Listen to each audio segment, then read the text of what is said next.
Welcome back. एस्टैट के series में हम लोगों ने पिछली वीडियो में एसआर फ्लिप फ्लॉप के बारे में देखा था।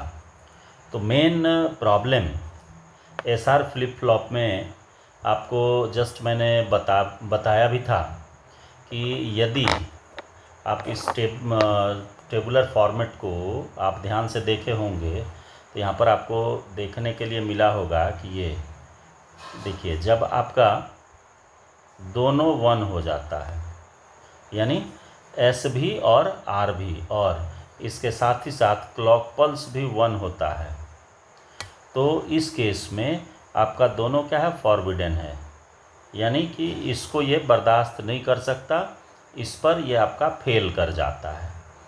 तो इसको रिमूव करने के लिए, यानी कि ये जो प्रॉब्लम जनरेट हुआ था इसको रिमूव करने के लिए उस समय उन लोगों ने दिमाग लगा करके बनाया डी फ्लिप फ्लॉप।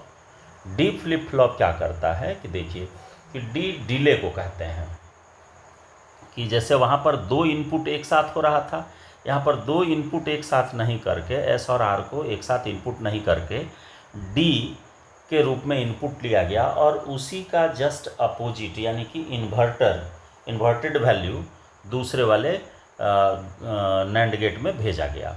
तो नॉर्मली पहले मैंने जो डिफाइन किया है उसको आपको बता देता हूँ, देन आगे बढ़ूँगा। देखिए, the delay flip flop has only one input. कितना इनपुट होगा? एक इनपुट होगा, कॉल्ड द डिलेड। इसको क्या कहेंगे? ये जो इनपुट हो रहा है ना, ये वाला कहलाएगा delayed.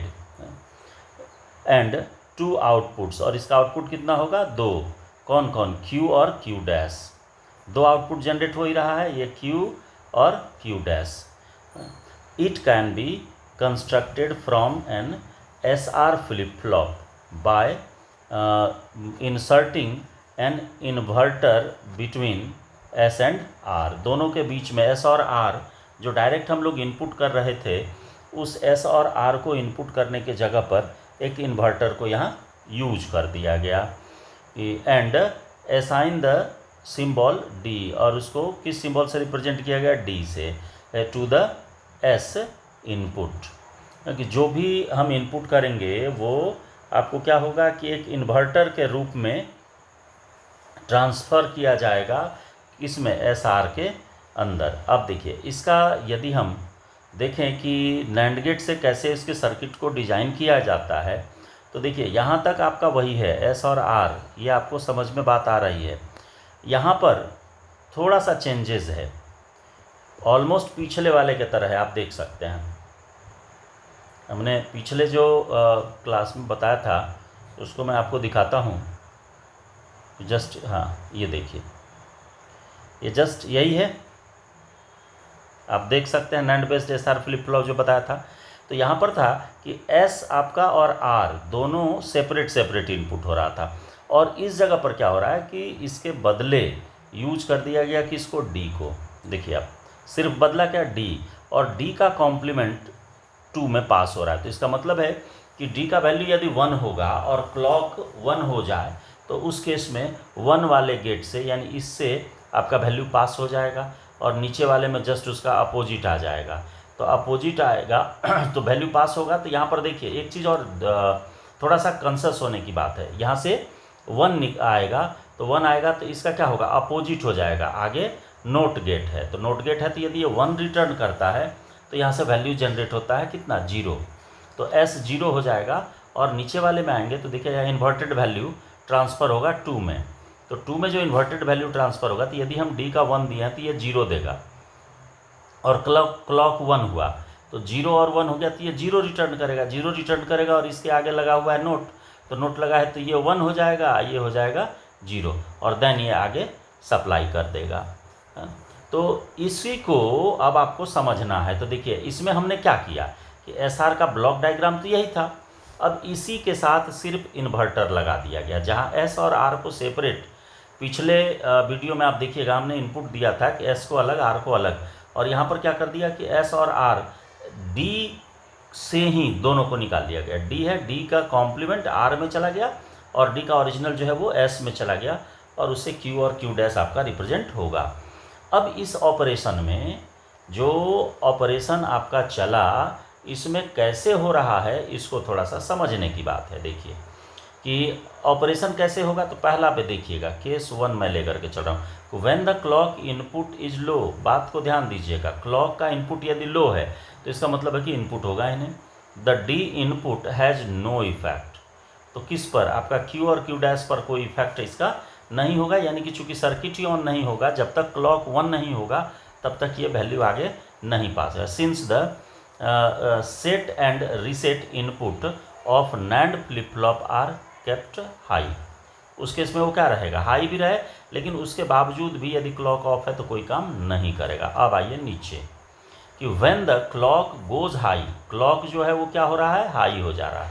The Q output will take on the value of the D input, D का जो इनपुट है अब उसके अकॉर्डिंग वो काम करेगा, क्योंकि क्लॉक एक्टिव हो गया है। इफ़ क्लॉक इक्वल्स टू 1 यानी हाई और डी इक्वल्स टू 1, डी भी 1 हो जाएगा। तो आपको बताएं कि गेट्स 1 जो है वो 0 रिटर्न करेगा, गेट्स 1 0 रिटर्न करेगा। अभी जस्ट मैंने बताया था कि चूंकि ये नैंड है, तो नैंड है तो एंड के ऑपरेशन के बाद नोट लगा हुआ है, तो एंड तो पहला बार D1 जो है उस केस में रिटर्न करा था 1, लेकिन जैसे ही उसके आगे नोट उसको मिला तो वहाँ पर वो क्या करेगा, जस्ट रिजल्ट को इन्वर्ट कर देगा, तो यानी रिजल्ट आ जाएगा 0, विच is the S dash input of basic NAND based SR flip flop, उसका क्या हो जा रहा है, कॉम्प्लीमेंट हो जा रहा है। एंड नैंड गेट टू, बात को ध्यान दीजिएगा, नीचे वाला जो गेट था उसका आउटपुट क्या हो जाएगा, 1 हो जाएगा, which is the R dash input of the basic NAND based SR flip flop. Therefore for S dash equals to 0 and R dash equals to 1 the flip flop output will be 1, तो इस case में आपका क्या हो जाएगा, 1 हो जाएगा। Similarly for clock 1 and D equals to 0 the flip flop output will be 0, D जो है वो 0 होगा, तो इसका जो आउटपुट होगा वो क्या हो जाएगा, 0 हो जाएगा। The D changes while the clock is high, D तभी चेंज होगा, जो भी वो चेंज करना चाहेगा तभी होगा जब क्लॉक पल्स हाई होगा। Q will follow and change quickly, Q जो है वो आसानी से उसके बाद क्या होगा, चेंज होगा। तो इसका ट्रूथ टेबल आप देखिए, बात समझ में आ जाएगी। क्लॉक पल्स यदि 1 है यानी इनेबल है और इनपुट 0 है, तो आपका n+1 वाला स्टेट क्या आएगा, यानी नेक्स्ट स्टेट क्या आएगा, 0 ही आएगा। इसी तरीके से यदि क्लॉक 1 है और D इनपुट भी 1 करता है, तो मेरा जो Qn+1 है ये 1 आएगा, और यदि ये 0 है क्लॉक पल्स और यहाँ पर आप कुछ भी इनपुट करते हैं x है, तो उस केस में क्या होगा, नो चेंज है, क्योंकि क्लॉक पल्स जब तक 1 नहीं होगा, एक्टिव नहीं होगा, तब तक ये कोई काम नहीं करेगा। तो ये तो हो गया उसका ट्रूथ टेबल। अब देखिए, तो अब इसी के बेसिस पर उसके ऑपरेशन को आपको दिमाग में रखना है कि डी फ्लिप फ्लॉप क्यों लाया, तो जो SR में प्रॉब्लम जनरेट हुआ था उस SR के प्रॉब्लम को रिमूव करने के लिए लाया गया किसको, डी फ्लिप फ्लॉप को। तो अब इसी के आगे अगला जो होगा फ्लिप फ्लॉप में, वो आएगा आपका JK flip flop. JK flip flop जब आप समझ जाइएगा, JK थोड़ा सा इससे कॉम्प्लेक्स है, यानी कि इसमें जो प्रॉब्लम हुआ था तो उसके लिए फिर JK लाया गया था। फिर एक है लास्ट आपका T फ्लिप फ्लॉप। तो ये इतना सारा फ्लिप फ्लॉप में हम लोगों को पढ़ना है, तो उसके बारे में चलेंगे। तो ये वीडियो लंबी, चूँकि कल वाली वीडियो बहुत ज़्यादा लंबी हो गई और मैंने इसमें थियोरिटिकल जो पोर्शन था उसको लिख दिया है और मार्क भी कर दिया है, इसको आप लोग नोट्स के तौर पर यूज करें, ये ज़्यादा बेटर होगा।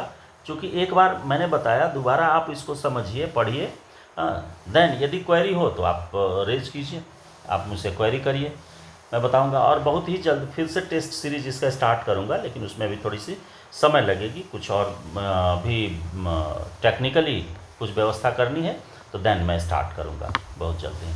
तो ये वीडियो ज़्यादा लंबा नहीं करूंगा, मैं इतना पर ही इसको बंद करता हूं। अगली वीडियो में मिलेंगे नए कंसेप्ट के साथ आपको JK फ्लिप फ्लॉप के लिए। तो थोड़ा सा उसमें समझना होगा, बेसिक कंसेप्ट है उसका कि JK क्या है, JK किसको कहते हैं, देन JK का फिर इम्प्लीमेंटेशन कैसे होगा, क्या उसका सर्किट डायग्राम होगा, इसके बारे में सारी बातें मैं डिटेल से बताऊंगा अगली वीडियो में।